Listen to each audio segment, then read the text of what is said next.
What is going on, beautiful people? Welcome to another episode of the Narcissists Code. I'm your favorite self-aware narcissist, Mr. Lee Hammock, better known as Mental Healness across all social media platforms. This is your first time seeing my face or hearing my lovely voice. I'm a diagnosed narcissist, and I use my platform on social media to raise awareness for NPD, get more people into therapy, and also validate the victims, survivors, and thrivers of said disorders, said toxic people, said toxic traits, y'all. We know not everybody's a narcissist.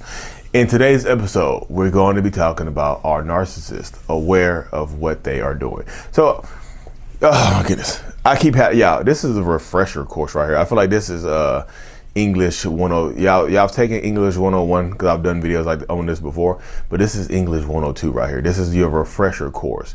This is summer school for narcissistic toxic relationships and toxic narcissistic people. It doesn't have to be intimate partners. It can be your parent as well. So y'all, this is the thing right here. Are narcissists aware of what they are doing? My answer as a diagnosed self-aware narcissist is going to be yes. Most narcissists that you deal with, that you encounter, know what they are doing. That's just how it is. They know the difference between right and wrong. And some people do not care. Some of them don't care. Some of them do care. Some of them absolutely do not give a damn. As long as their needs are being met, they don't care the effect that it has on you. And I'm just being real. As long as their needs are being met in some way, shape, or form, they do not care the effect that it is having on the people around them, on their husbands, on their wives, on their children. They just don't care, y'all. And that's just me being realistic and being real, which I know a lot of people don't want to hear that and it hurts their feelings. Like, I just didn't think they didn't, it gave me hope to just it just kind of gave me hope to think that they didn't realize what they were doing. But now it's heartbreaking to understand that they do. Yes, y'all, they know what they are doing. They 1000% know the difference between right and wrong, but some people don't care. I'm just being real with y'all. Some of them do not care, y'all. They care about their reputation, how they will be viewed if you tell on them, if you expose them. Some of them absolutely care about that. But for the most part, they don't care how you are maintaining yourself, how you are dealing with your sanity and with your peace and with your heartache, whatever the situation is and a dynamic is. You know what I mean? They don't care when it comes to that. So I tell people all the time. I tell people, if you're dealing with a narcissistic person, toxic person, whatever, this is who you're dealing with. This is them. This is it right here. You know what I mean? This is it. They know the difference between right and wrong. Like, this is the telltale sign right here, y'all. If they didn't think it was bad, why do most of them want you to keep it? Narcissistic robot has to reboot. Overheating and talking way too fast. Power back up. If they didn't know if they didn't think what they were doing was wrong, why do most of them want you to keep it quiet?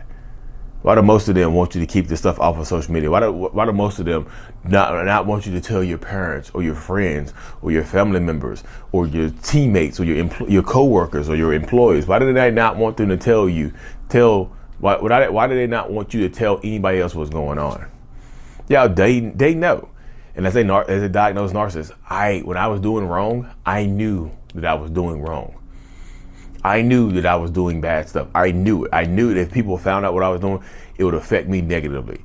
If I was to cheat on my partner, then I knew if that partner would find out, it could have ruined my reputation way back when. You see what I'm saying?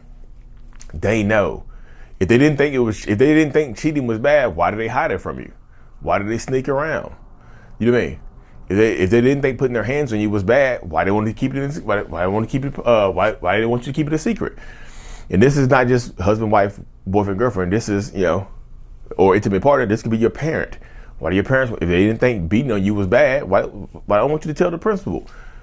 Why do they want you to tell you? Why do they want you to tell the school counselor that you fell down the stairs? That's why you have those bruises. You see what I'm saying? They know what they're doing. But this is the thing right here, y'all. Are they aware of what they're doing? Was I aware of what I was doing? Absolutely, yes. I feel like the biggest difference in my life right now is that I didn't know why I was doing it. I didn't know who was driving the car, or the operative word in my mind right now would be bus. I didn't know who was driving the bus in my mind. I didn't know who the bus driver was. I didn't know why I was doing these things. I knew what I was doing. I was aware of what I was doing. I didn't know why I was doing that stuff. I didn't realize that I was a narcissist. I didn't realize I had a personality disorder or very, very toxic traits that made me the way that made me the way I am. I didn't understand how childhood trauma and neglect and not having my emotions validated when I was growing up. I had no idea that was propelling me as a grown ass man to do what I was doing. You see what I'm saying? Not just as an intimate partner, but also as a parent, also as a coworker, also as a friend, also as a student. You see what I'm saying? I didn't know what was propelling me. I didn't know about narcissistic personality disorder, and I know where people are going to go with that. When I tell them, when I just shared that part of my story, I know people are going, oh, so Lee, how do we share that with them? How do we tell them that they're a narcissist, y'all? How do you share it with them that they are a narcissist? That's why people ask me that all the time. How do I wake them up? Like, if they know what they're doing, how do I wake them up and make them take accountability? Yeah, some people will never, most, I'll say this, most, I'm not gonna say some, most narcissists or toxic people will never ever wake up to the realization of what they will never wake up. And they don't care why they're doing it. They just think they're different. They just think, hey, I'm just this way. This is just how I am. This is how I was raised. I don't know any different. They'll list all these examples out there for you, and they'll mess with your mind. You see what I'm saying? They'll do all of this stuff right here to mess with your mind, mess with your head, and keep it going back and forth. They will literally do that. And I tell this to people all the time, you have to be very careful when you're dealing with toxic, narcissistic people, because most of them only care about themselves and how they getting their needs met. You just have to be very wary of who you're dealing with and how you're approaching them and how you're processing what's going on. Because like I said, most of them only care about getting their needs met. As long as they are getting those needs met, they don't care how it's affecting other people around them. Take that with a grain of salt. I know a lot of people don't want to hear me say that, but that's literally how it goes a lot of times when you're dealing with narcissistic, toxic people. They only care about their needs getting met.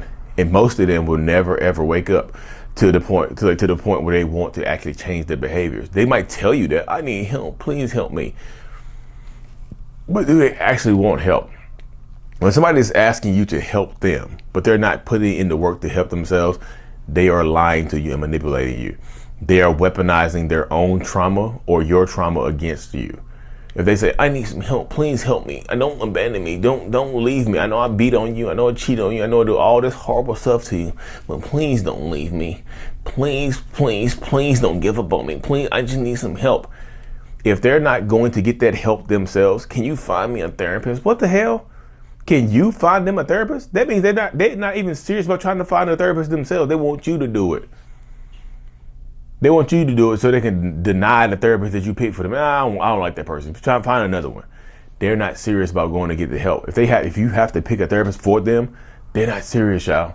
If they're not taking the action steps necessary, they're not serious. That's a telltale sign. If they tell you, hey, I need you can you find me somebody to help me deal with them? No, go find somebody yourself. I will support you, but I be very wary of supporting them because people lie. People lie.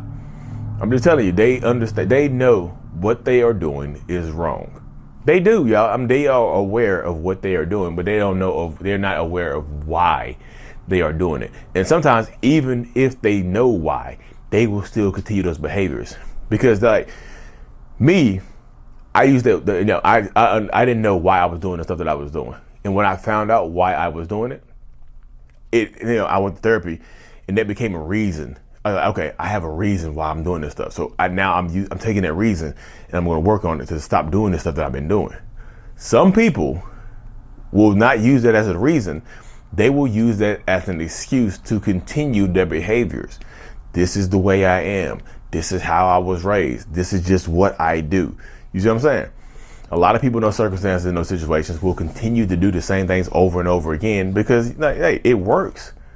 It works. If I've done this horrible stuff to you and you're not going to leave me, why would I stop doing it now? You see what I'm saying? If it's been 10 years of horrible treatment, why in the hell would they stop right now? Oh, because they love it? No. You the narcissistic person in your life will probably never ever love you. More than likely, chances are more than likely they will never ever love you the way you love them. As much as you love them, they probably won't love you nowhere near that amount. You give them 100% of your love, you won't get 100% in return.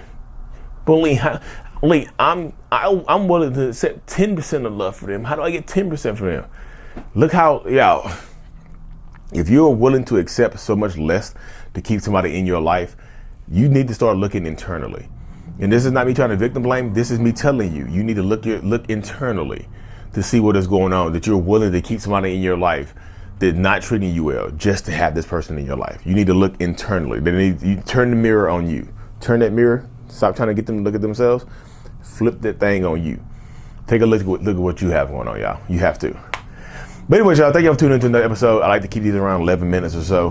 And this is working out right at 11 minutes.